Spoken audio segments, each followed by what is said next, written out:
O se tasi e whalonga mai lo leo, ma te tala mai le pui pui, o te ulu whale atu ia te ia, ma te tale sua fōi mai ia, o au fōi mai. Tātou sisi whātasi le fu o le mani malo ke riso le suafol tamā, le alo male anganga pa ia. Tātou tāna.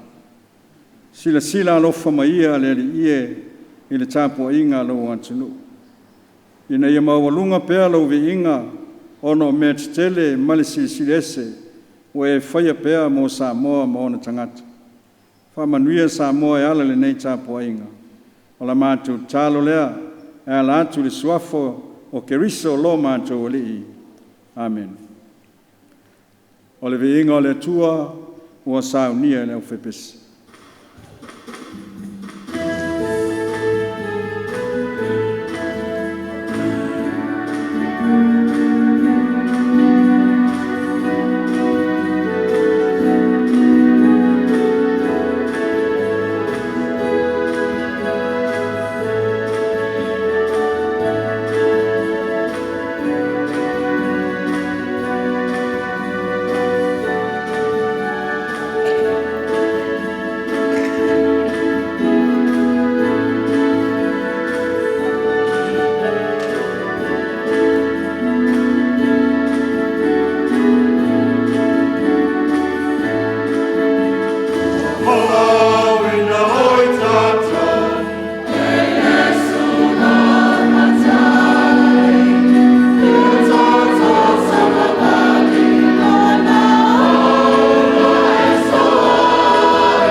Folafolanga mai le mania pa ia luka. Tau po sfumareiva e lon fau po mua se ia o le sefulu. O le matua, ua sau le antali o le tangata e sa ili ma faola i le o le ilo.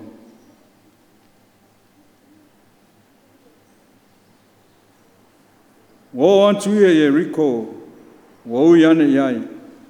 Fauta foi o le tangata wa ingoa ia sa kaio.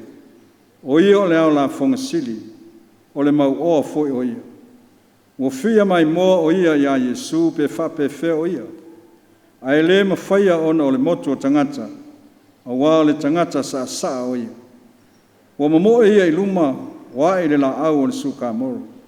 E wawa i whai ia ante ia, o wā o le au ia nei. O atu Yesu i le mea, Ona tepa ele o ia o sila fia o ia. Ona fetala yantu lea ia te ia. Saka ioe. Ie vave ifo ia ilala. O wae te tau ona unofo ilo ufale ile aso nei. Ona vave aluifo ai le o ia. Ua talia o ia male fia. Ua mui uma e na iloa. Ua fape ane. Ua aluantu o ia ile tangata anga sala yapi ai. Aua tu mai sa kaio. Ua fape mai ile lii. Faauta le li ie. O le au vailu aina atu au mea ie maatitiva. A faifoi o ave se mea se tasi se ala pepelo. O te tau i atu ai e taifaa. O fetala iane Yesu i anteia. O mai li faa o tanga i la ainga nei le so. Ina wa fai o ia maatali o aperamu. Wa sau le antali o le tangata. E sa ili ma faola i le na leilo. Ua manino ma malama le tala o le evangelia o le neyasu. O se tala foi ua tātou whaalongo so i ai. Ma ua taulo toina foi o lava i le whanau a o ngā sā.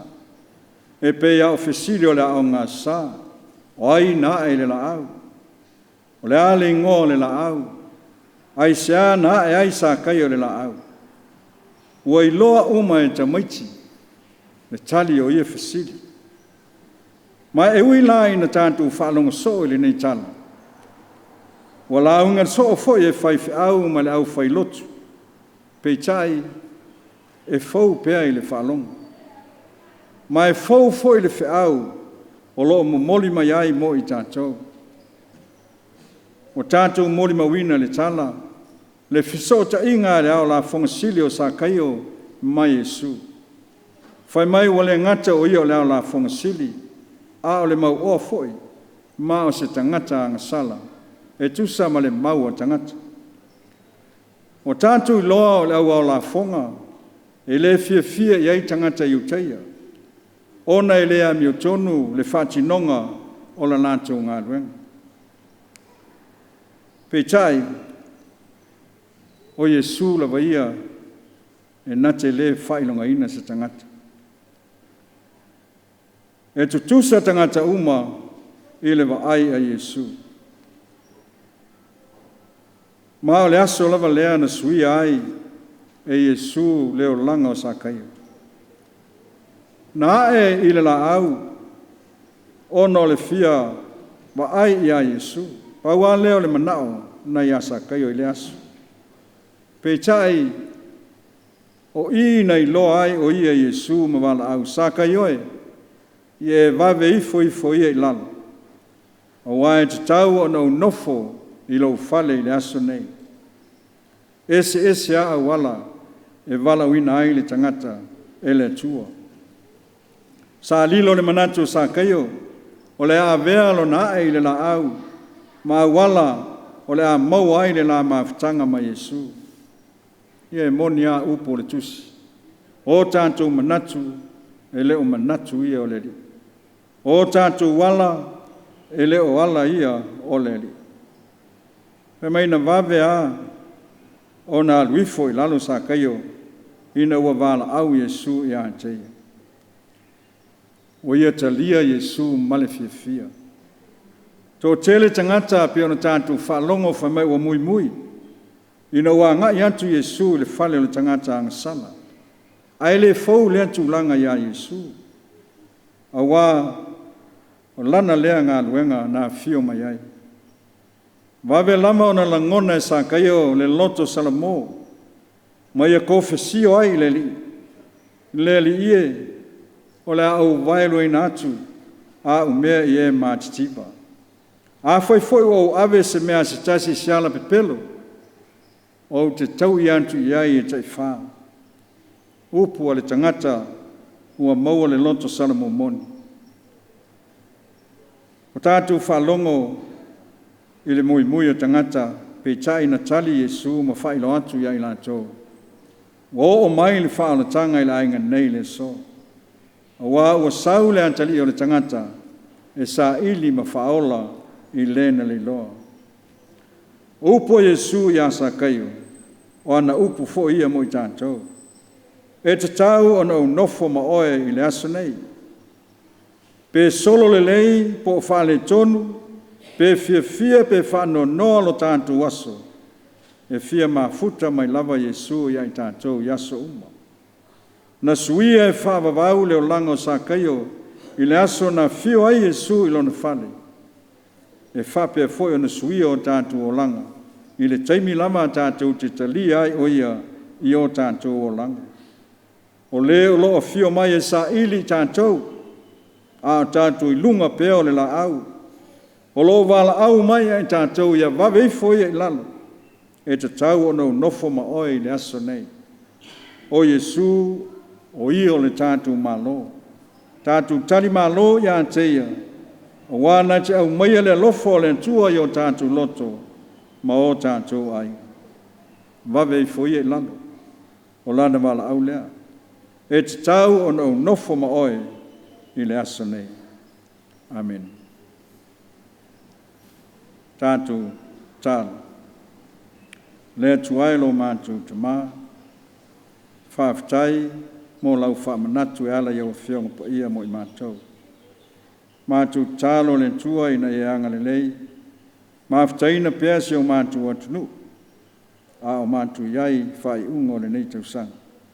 Ni e saunga le mū sa moa, ma ia maua pēle fi le mū te tono ainga uma. Ia whape fōna fsoswani lo nganga, i le whanau a onga, moa lātou suenga whai o le nei tau sanga. Ola mātou tālo lea, ono o keriso lo mātou li. I le suafol tamā, ma le alo, ma le nganga pa ia. Amen.